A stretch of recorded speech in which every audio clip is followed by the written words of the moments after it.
नमस्कार, आप देख रहे हैं 99 न्यूज। मैं हूं मंजुषा भारद्वाज और चलिए सबसे पहले नजर डालते हैं आज के हेडलाइंस पर।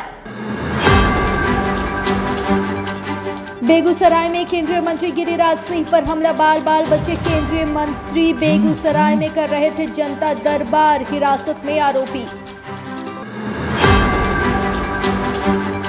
जेएमएम को एक और झटका, सीता सोरेन और चंपई के बाद लोबीन भी बीजेपी में शामिल। कहा, गुरुजी ने झारखंड का सम्मान बढ़ाया, जेएमएम ने तोड़ा विश्वास।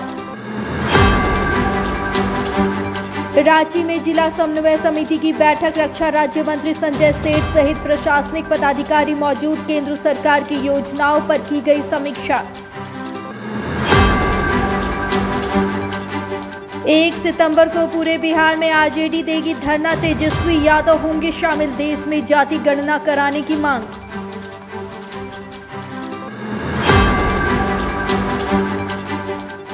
और पीएम ने 3 वंदे भारत ट्रेनों को दिखाई हरी झंडी। उत्तर प्रदेश, कर्नाटक और तमिलनाडु में बढ़ाएगी कनेक्टिविटी। बिहार के बेगूसराय से एक बड़ी खबर आ रही है, जहां जनता दरबार में केंद्रीय मंत्री गिरिराज सिंह पर एक मुस्लिम युवक ने हमला कर दिया। इस हमले में गिरिराज सिंह बाल बाल बच गए। घटना बलिया थाना क्षेत्र के बलिया अनुमंडल परिसर की है। बताया जा रहा है कि मोहम्मद सैफी नामक एक युवक ने पहले जनता दरबार में पहुंचकर माइक पर कब्जा कर लिया। इसके बाद कुछ आपत्तिजनक बातें करने लगा तो भाजपा कार्यकर्ताओं ने इसका विरोध किया। इसी बीच उसने गिरिराज सिंह पर मुक्का चला दिया। हम अपना बर्दाश्त करते हुए आगे निकल गए। फिर लगा कि अब मेरे ऊपर हमला करेगा, ऐसा व्यवहार किया, लगा कि और फिर मुर्दाबाद का नारा लगाने लगा। तो दुर्भाग्य ये है कि उसको दाढ़ी होने के कारण आज तेजस्वी यादव भी उसके तरफ से खड़े हो जाए, अखिलेश यादव भी उसके लिए वोट के लिए खड़े हो जाए। लेकिन गिरिराज सिंह ऐसे चीज़ों से डरता नहीं है और मैं लखमीनिया, बलिया, बेगूसराय या देश में जो भी सांप्रदायिक सौहार्द को बिगाड़ना चाहेगा उसके खिलाफ हमारी आवाज़ उठती है। झारखंड में विधानसभा चुनाव के ऐलान से पहले जेएमएम को एक बड़ा झटका लगा है। पूर्व सीएम चंपई सोरेन के बाद अब जेएमएम के पुराने व कदावत नेता लोबीन हेम्ब्रम भी बीजेपी में शामिल हो गए हैं। वहीं इस दौरान बीजेपी चुनाव प्रभारी हिमंता बिस्वा शर्मा, बाबूलाल मरांडी, चंपई सोरेन समेत पार्टी के कई दिग्गज नेता मौजूद रहे। हमारे गुरुजी का सीता सोरेन का जो स्थिति है आप सभी लोग जान रहे हैं, लेकिन फिर भी हम लोगों ने हेमंत सोरेन पर विश्वास किया था और उसका चुनावी एजेंडा जो था, हम लोगों के साथ साथ पूरे झारखंड के लोगों ने विश्वास किया था कि आज इस एजेंडा को लेकर चलेंगे और यहाँ के आदिवासी मूलवासियों को अपना न्याय और अधिकार मिलेगा। लेकिन माननीय गुरुजी शिबू सोरेन के समय का जो झारखंड मुक्ति मोर्चा था, आज वो नहीं। वो तीर धनुष में जो दम था, आज वो तीर धनुष में दम नहीं, क्योंकि बार बार इस बात को, चाहे वो सदन के अंदर हो चाहे सदन को बाहर हो, गुरुजी जैसा लोग जो हर तबके के हर मजहब के लोगों को वो प्रेरणा देते रहे। खूंटी सांसद कालीचरण मुंडा ने कहा कि चुनाव के समय पार्टी में आने जाने का खेल लगा रहता है। किसी के आने जाने से पार्टी को फर्क नहीं पड़ता। पहले की तरह इस समय भी इंडिया गठबंधन पूरी तरह से मजबूत है। इस मौके पर उनसे बातचीत की हमारे सहयोगी सत्यव्रत किरण ने। खूंटी से कांग्रेस पार्टी के सांसद कालीचरण मुंडा जी हैं हमारे साथ। कालीचरण जी, कल चंपई दा और आज लोबीन दा, कैसे देख रहे हैं इस पूरे प्रकरण को? जिसको आना जाना है जाने दीजिए, उससे क्या है, इससे मजबूती तो है इंडिया गठबंधन। भाजपा तो उत्साहित है, होने दीजिए, गुड़ पुलाव खाने दीजिए। अभी भाजपा को लग रहा है कि उनके आ जाने से पार्टी मजबूत हुआ है। सबको लगेगा। विधानसभा चुनाव में इसका असर दिखेगा सर? कैसे कहें, अभी हम दिखेगा कि नहीं दिखेगा। आगामी विधानसभा चुनाव को नजदीक आता देख सियासी हलचल भी काफी तेज होती जा रही है, जहां पूर्व मुख्यमंत्री चंपई सोरेन सहित लोबिन हेम्ब्रम ने भाजपा का दामन थामा है, तो वहीं कई नेता कांग्रेस में शामिल होकर अपनी किस्मत आजमा रहे हैं। इसी क्रम में आज राजधानी स्थित प्रदेश कांग्रेस भवन में एक मिलन समारोह का आयोजन किया गया, जिसमें भूतपूर्व मंत्री स्वर्गीय मधु सिंह के पुत्र लाल सूरज सिंह, प्रोफेसर चेतना सागर, डॉक्टर पी नायर ने कांग्रेस का दामन थामा। कांग्रेस पार्टी के नीति और सिद्धांत पे विश्वास करते हुए हमारे नेता खड़गे साहब और राहुल जी के कार्यक्रमों से उन्होंने जो पैदल यात्रा की उससे प्रभावित होकर आप लोगों ने कांग्रेस की सदस्यता आज ग्रहण की। इसलिए आप सबों को मैं प्रदेश कांग्रेस कमेटी की ओर से बहुत बहुत स्वागत करता हूं, अभिनंदन करता हूं। बीजेपी सांसद दीपक प्रकाश ने जेएमएम के दिग्गज नेताओं के बीजेपी में शामिल होने को लेकर कहा कि अब लग रहा है कि झारखंड मुक्ति मोर्चा का किला ढह रहा है। जिन नेताओं के बदौलत जेएमएम झारखंड में सरकार बनाने की बात करती थी, आज वही नेता बीजेपी में शामिल हो रहे हैं। साथ ही राज्य में हो रही बालू की किल्लत को लेकर राज्य सरकार पर निशाना साधा है। तो दामन थाम लिया भाजपा का, और चंपईदा ने थोड़ी देर पहले बयान दिया है कि आगे आगे देखिए होता है क्या, मतलब कई लोग और हैं लाइन में। निश्चित तौर पर झारखंड मुक्ति मोर्चा का किला ढह रहा है। उनके घर में अंतर्कलह है। हर नेता और कार्यकर्ता जिन्होंने जमीनी सतह पर झारखंड के निर्माण में झारखंड मुक्ति मोर्चा के माध्यम से अपनी सक्रिय भूमिका अदा की थी, आज वो दरकिनार किए जा रहे हैं। जिला समन्वय समिति दिशा की बैठक हुई। बैठक में रक्षा राज्य मंत्री संजय सेठ, राज्य के तमाम विधायक, सांसद के अलावा डीसी, एसएसपी समेत प्रशासनिक पदाधिकारी भी मौजूद रहे। बैठक में केंद्र सरकार की ओर से चलाई जा रही योजनाओं के बारे में चर्चा की गई। साथ ही ग्रामीण क्षेत्र में कैसे इन योजनाओं को पहुंचाया जाए, इसको लेकर भी चर्चा की गई। जो भारत सरकार की जितनी स्कीम्स हैं उनकी सभी अधिकारी, उपायुक्त और सारे लोग, सीनियर एसपी और अधिकारी गण, डीडीसी सभी लोग थे। सभी जनप्रतिनिधिगण, सांसद, विधायक, राज्यसभा सदस्य और मेरे द्वारा मनोनीत जो 4 सदस्य होते वो भी थे। एक एक बिंदुवार चर्चा हुई है, किंतु उस बिंदु से निकल के आया है कि बालू की उपलब्धता, माने बालू मिल नहीं, जिसके कारण सारे काम प्रभावित हो रहे हैं। चाहे वो सड़क का काम हो, प्रधानमंत्री आवास का काम हो, चाहे पीएमजेएसवाई की सड़क का काम हो, हर कुछ प्रभावित हो रहा है। और बहुत सारी योजनाएं जो धरातल पे उतरी हैं, उसमें एक चेक बैलेंस और होना है। फिर जो राशन कार्ड में नाम नहीं ऐड हो रहा है, उसके लिए भी हम बात रखी कि भाई जो बीमारी से लोग पीड़ित होते हैं, आयुष्मान कार्ड नहीं मिल पाता है उनको।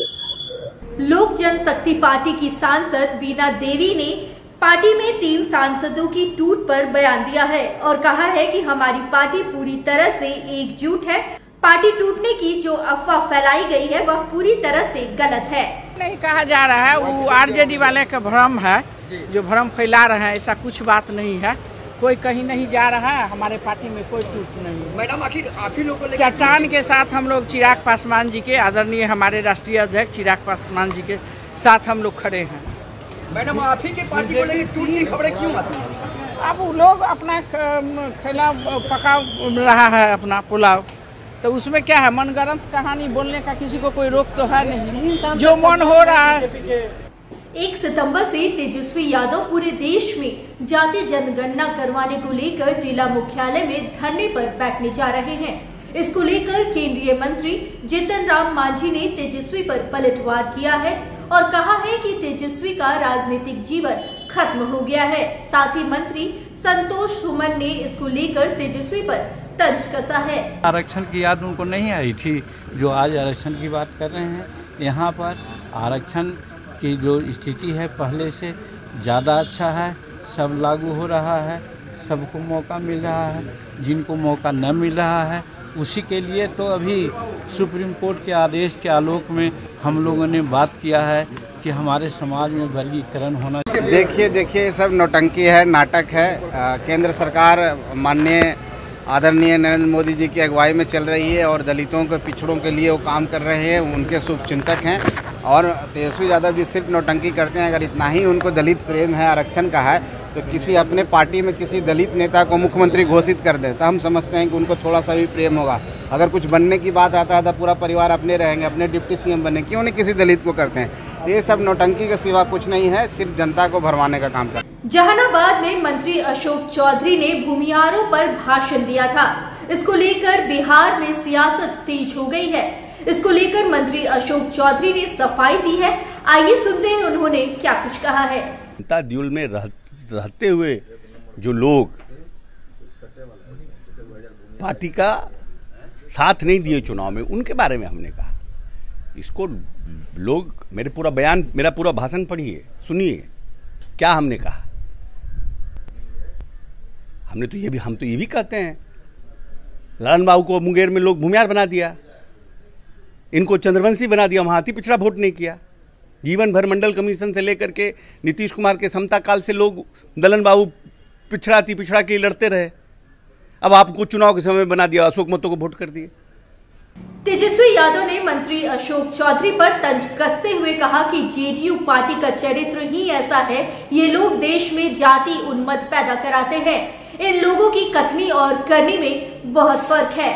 चौधरी जो बिहार सरकार के मंत्री हैं, उन्होंने कहा है कि भूमिहार समाज में वोट नहीं दिया, इसलिए वहाँ पर हारे उनके साथ। आप एक बात समझ जाइए, जदयू पार्टी का चरित्र ही ऐसा है। ये लोग जाति उन्माद जो है पैदा कराते हैं। एक नेता से कुछ बुलवाते हैं, दूसरे नेता से कुछ बुलवाते हैं। इन लोगों का चाल चरित्र है। हम लोग सकारात्मक लोग हैं, ये लोग नकारात्मक लोग हैं, नकारात्मक बात करते हैं। लोकतंत्र में भाई कोई वोट दिया तो आप उसका तिरस्कार कीजिएगा, नहीं दिया तो उल्टा सीधा बोलिएगा। लोकतंत्र में सबका अधिकार है, जिसको वोट देना वो देता है, लेकिन चर्चा इस पे होनी चाहिए ना, सकारात्मक चर्चा होनी चाहिए।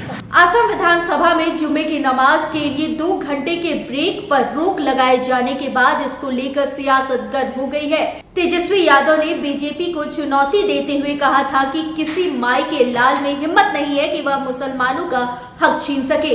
तेजस्वी के इस बयान पर केंद्रीय मंत्री गिरिराज सिंह ने पलटवार किया है। शहनवाज हुसैन ने भी इस पर कटाक्ष किया है। किसी को नमाज पढ़ने की दिक्कत नहीं है, जिसको नमाज पढ़ना है वो नमाज पढ़ेंगे, लेकिन नमाज पढ़ने की वजह से अन्य लोगों की छुट्टी में जो छुट्टी होती थी उनकी छुट्टी ख़त्म की गई है। जिनको नमाज पढ़ना है भारत की सरजमी पर किसी को रोक नहीं है। ये दुष्प्रचार है कि नमाज पढ़ने को रोका जा रहा है। नमाज जुमे की नमाज हो या 5 वक्त नमाज हो, जिनको 5 वक्त भी पढ़ना है, ऐसे तो 5 वक्त नमाज फ़र्ज है, 5 वक्त पढ़ना चाहिए, तो उसके लिए तो छुट्टी नहीं होती है। सिर्फ जुमे के लिए ही छुट्टी थी कि वो 2 घंटे की, लेकिन जो लोग नमाज पढ़ेंगे वहाँ के जो एमएलए हैं वो जाके पढ़ सकते हैं। पीएम मोदी ने शनिवार को 3 वंदे भारत ट्रेन की शुरुआत की है। इसको लेकर नेता प्रतिपक्ष तेजस्वी यादव ने पीएम पर तंज कसा है और कहा है कि लालू जी जब रेल मंत्री थे तो उन्होंने रेलवे को 90,000 करोड़ का मुनाफा दिलाया, लेकिन मोदी ने रेलवे को सत्यानाश करने का काम किया। देखिए, पहली बात तो रेलवे का पूरी तरीके से प्राइवेटाइजेशन हो गया, और जहाँ तक गरीबों की बात है, गरीबों के लिए काम तो लालू जी ने किया है। जब रेल मंत्री थे हर बजट में जो है किराया कम करते थे लालू जी। रेलवे को जो है मुनाफा जो है 90,000 करोड़ का दिलाया गया, और मुनाफा के बावजूद भी आप देखिएगा कई प्रकार के जो ट्रेन जो गरीब एसी में सफ़र नहीं कर पाता था, उनके लिए गरीब रथ जैसा ट्रेन जो है लालू जी ने चलाने का काम किया, ताकि गरीब से गरीब व्यक्ति भी एसी में सफ़र कर सके। गोपालगंज टोल प्लाजा में राजद नेता की हनक देखने को मिली है। मामला गोपालगंज स्थित वृंदावन गांव के पास बने टोल प्लाजा की है। यहाँ पर राजद नेता टोल कर्मी के साथ मारपीट करते दिख रहे हैं। मारपीट की ये वारदात सीसीटीवी में कैद हो गई है। फिलहाल पुलिस पूरे मामले की पड़ताल कर रही है। पुचका गांव तथा थावे टोल टैक्स के पास कुछ बदमाशों द्वारा ज़बरदस्ती टोल प्लाज़ा को क्रॉस करने का प्रयास किया जा रहा था। उसी में टोल प्लाज़ा के संचालक द्वारा एक आवेदन दिया गया है जिस पर कार्रवाई, विधि सम्मत कार्रवाई की जा रही है और जो भी इस घटना के पीछे हैं उनको हम लोग न्यायिक हिरासत में भेजेंगे। चंपई और लोबिन के बाद विधायक अंबा प्रसाद की भी बीजेपी में जाने की चर्चा तेज होने लगी है। इसको लेकर अंबा प्रसाद ने चुप्पी तोड़ी है और कहा है कि मैं कांग्रेस की हूं और जीवन भर कांग्रेस की ही रहूंगी। मेरा बीजेपी में जाने का अभी कोई भी इरादा नहीं है। कुछ नेता बीजेपी में जा रहे हैं लेकिन इसका खामियाजा उन्हें भुगतना पड़ेगा। लेकिन अच्छा वो आप लोग सवाल कर दिए, इस तरह का मेरा कोई इंटेंशन नहीं है। और पहले भी हम आपको बताए थे कि हम लोग को कितना परेशान करने का कोशिश किया गया, दबाव डालने का, ये वो कई तरह का चीज़, लेकिन हम लोग हमेशा मतलब डटकर इसका सामना किए, सामना करने के लिए तैयार है, झुकने के लिए तैयार नहीं है। गुमला में पिछले कई दशक से बॉक्साइट का उत्खनन हो रहा है। इसके बावजूद इस इलाके में रह रहे लोगों के जीवन स्तर में कोई सुधार नहीं हुआ है। विशेष सुविधा तो छोड़ दीजिए, यहाँ के लोगों को मूलभूत सुविधाओं का भी लाभ नहीं मिल पा रहा है। इस मुद्दे पर ज्यादा जानकारी दे रहे हैं हमारे सहयोगी सुशील कुमार सिंह। शादी के बाद से ही लगातार गुमला जिला के विभिन्न इलाकों में बॉक्साइट का उत्खनन होता हुआ आ रहा है, लेकिन बॉक्साइट इलाकों की तस्वीर अब तक नहीं बदली। जबकि राज्य सरकार और केंद्र सरकार लगातार दावा करती है कि उन इलाकों की तस्वीर को बदलना है जहां से माइंस आता है। कई बार ये बातें कही जाती है कि झारखंड तो अमीर है लेकिन जहाँ रहने वाले लोग काफ़ी गरीब हैं। उसका मुख्य कारण है कि यहाँ के ना तो प्रशासनिक पदाधिकारी ना ही राजनेताओं में इन इलाकों के विकास को लेकर गंभीरता दर्शाई जा रही है। स्थानीय लोगों ने इस मामले को लेकर गंभीरता जताई है और दुख भी व्यक्त किया है कि बॉक्साइट का उत्खनन 70 साल से अधिक समय से यहाँ गुमला जिला के विभिन्न इलाकों में हो रहा है, बावजूद उस इलाके की तस्वीर नहीं बदली। वहीं प्रशासनिक पदाधिकारियों से जब हमने बात किया तो उन्होंने स्पष्ट कहा कि बॉक्साइट उत्खनन इलाके से जो DMFT नाम का जो पैसा आता है उसकी राशि कम होने के कारण उस इलाके में विकास के प्रयास तो किए जा रहे हैं, लेकिन उनका भी ये मानना है कि उन इलाकों में विकास अब तक उतना नहीं हो पाया है जितना होना चाहिए। ऐसे में स्पष्ट कहा जा सकता है कि आदिवासी बहुल इलाका होने के साथ साथ बॉक्साइट उत्खनन का इलाका वो इलाका है जहां पर आदिम जनजाति के लोग भी रहते हैं। लेकिन केंद्र और राज्य सरकार जो दावे करती है उसकी जमीनी हकीकत अगर देखनी है तो गुमला जिला के बॉक्साइट उत्खनन इलाके में आप चले जाएं, जहां पर आप देखेंगे कि लोगों का जीवन जानवर से भी बदतर चल रहा है। बावजूद इसके सरकार अपने जो विकास के दावे हैं उसको लेकर लंबे चौड़े दावे करती है। वर्तमान में जो झारखंड के जो CM हेमंत सोरेन वो अपने आप को आदिवासियों का बहुत बड़ा हितैषी बताते हैं, लेकिन शायद CM साहब को ये जानकारी नहीं है कि बॉक्साइट इलाके में रहने वाले आदिवासी का जीवन एक जानवर से भी बदतर जीवन जी रहे हैं। कि जो हम लोग के जिले में जो एक स्रोत है DMFT जो होता है कि रॉयल्टी का 30% के तहत आता है, वो बहुत नगण्य है। अन्य जिलों के मार्फत अगर देखा जाए बहुत नगण्य ही कहा जाए, करीब वही 1 से 1.25 करोड़ पर प्रति वर्ष आता है। तो उस फंड में जो मैक्सिमम हम लोग बॉक्साइट प्रभावित जो खनन एरिया है इस जिले का, बिशनपुर हो गया, चैनपुर हो गया, घाघरा ब्लॉक के कुछ पार्ट्स में, तो उसमें वो फंड सफिशिएंट तो नहीं कहा जा सकता है, लेकिन जो भी आता है मैक्सिमम योजनाएं हम लोग उस क्षेत्र के लिए लेते हैं। लेकिन वही दूसरी ओर कहे तो केंद्र सरकार भी लगातार आदिवासियों के विकास का जो दावा करती है उसकी जमीनी हकीकत देखनी है तो बॉक्साइट उत्खनन इलाके में चले जाए। तो ऐसे में स्पष्ट कहा जा सकता है कि बॉक्साइट उत्खनन इलाकों से केवल दोहन किया जा रहा है, शोषण किया जा रहा है। उस इलाके के विकास को लेकर अब तक कोई गंभीरता नहीं दिखाई गई, जिसके कारण उस इलाके की तस्वीर आज भी नहीं बदल पाई है। 99 न्यूज़ के लिए गुमला से सुशील कुमार सिंह। अब चलिए बताते हैं, मुंगेर में पुलिस को एक बड़ी कामयाबी मिली है। मिनी गन फैक्ट्री का संचालन करते हुए पति पत्नी को पुलिस ने गिरफ्तार किया है। ये दोनों अपने घर पर ही अवैध मिनी गन फैक्ट्री का संचालन कर रहे थे। पुलिस ने इनके घर से भारी मात्रा में निर्मित और अर्धनिर्मित हथियारों के साथ अवैध हथियार बनाने का औजार भी बरामद किया है। सूचना मिल रही थी कि गंगटा थाना अंतर्गत ग्राम पकड़ी वहाँ पे अवैध मिनीगन फैक्ट्री का चल रहा है, मिनीगन फैक्ट्री, और कई हथियार वहाँ पे निर्माण किए जा रहे हैं अवैध ढंग से। तो SDPO खड़गपुर के नेतृत्व में टीम का गठन किया गया और टीम में SHO गंगटा और DIU की टीम और खड़गपुर QRT ये ज्वाइंट रेड किया गया। रेड करने पे बबलू प्रसाद सिंह का घर है पकड़ी ग्राम में, वहीं पे घर के अंदर ही वो अपनी घर में ही निर्माण कर रहा था, मिनीगन फैक्ट्री का संचालन कर रहा था। उसके घर में जब रेड किया और सर्च किया तो उसकी और इसकी पत्नी की अरेस्टिंग हुई वहाँ से, और घर में से 7 देसी कट्टे जो अभी हाल ही में उसने बनाए थे वो मिले हैं, लेथ मशीन 2 मिले हैं, अर्धनिर्मित ट्रिगर हम लोगों को मिले हैं, एवं अन्य सामान जैसे ड्रिल मशीन है और बेस मशीन है जिसमें हथियार बनाने में जो उपयोग किए जाते हैं सामान वो सब मिले हैं। फिलहाल इस वक्त के बुलेटिन में इतना ही। आगे की खबरों के लिए आप बने रहिए हमारे साथ 99 न्यूज पर। नमस्कार।